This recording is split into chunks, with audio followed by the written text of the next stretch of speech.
For today's equip tip, don't want anyone to see this as calling anybody out, as anything intended to make anybody feel bad.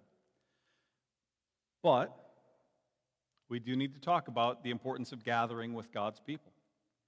Specifically today, we're going to talk about what the live stream is for and what it's not for. First, what is the live stream for? Now that we can gather in person, why do we keep it going? Well, the live stream has been used appropriately by those continuing to keep themselves home because of COVID. We have a number of regular attenders that we haven't seen in person for a while, here or at the store or anywhere else. They're isolating because of health concerns, and the live stream allows them to continue with us, and it continues to be their best option.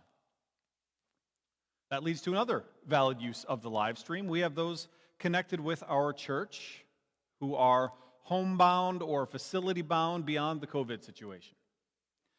Even after everyone is vaccinated, these folks are going to remain in their homes or in care facilities, and without the live stream, they end up quite cut off from us. And the live stream is a gift to those folks to be able to continue joining with us in the way they're able. For them, it is the best option.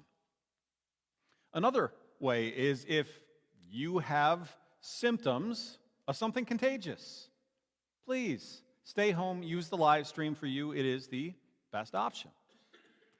Another valid use of the live stream is for those in areas without a good Bible-preaching, Jesus-celebrating church. Some live in parts of the world and parts of the country where this is not as accessible as we find it here in Shepherdsville.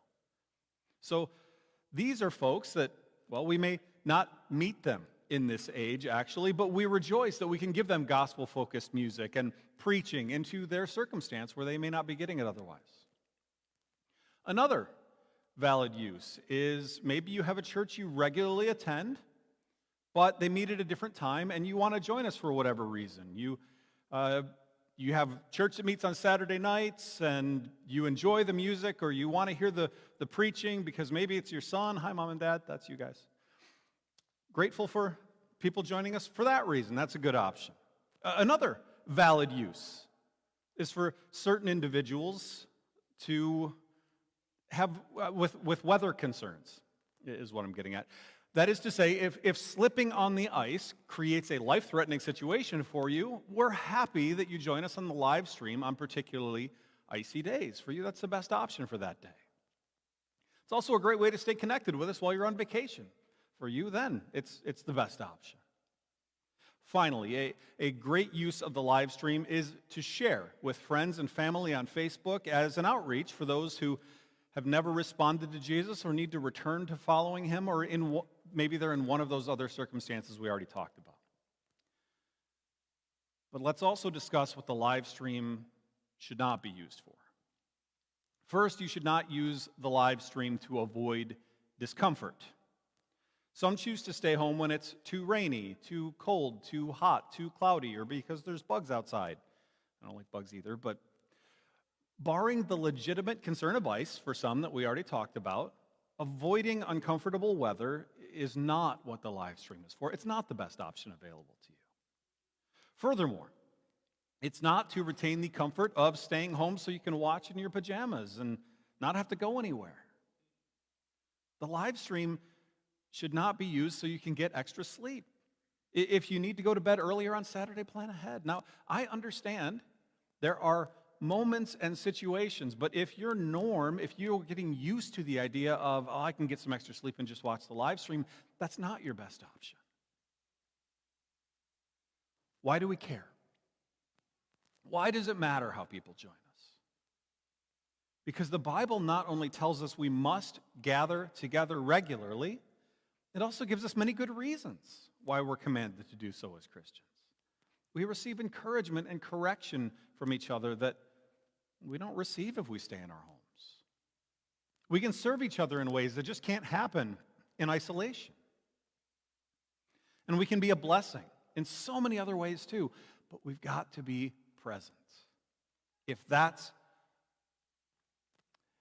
the live stream is not the best option for one of those reasons that we talked about, and maybe there's a random rare circumstance that I forgot to mention, but in general, for many of us, probably most of us, gathering is the best option. Staying home because you have legitimate health issues is wise.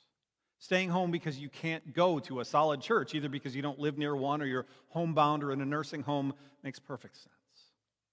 Staying home because you don't feel like getting dressed or can't get up in time it's actually selfish, and it's robbing yourself and it's robbing us of the benefit of having you present with us in our Bible studies and our worship gatherings. I can't just ask you to consider coming because God commands us to gather in Hebrews chapter 10. Because it is a command from God, I have to tell you that if you can safely get to church on Sunday morning, it's a matter of obedience to God. Please take gathering with God's people as seriously as God takes it.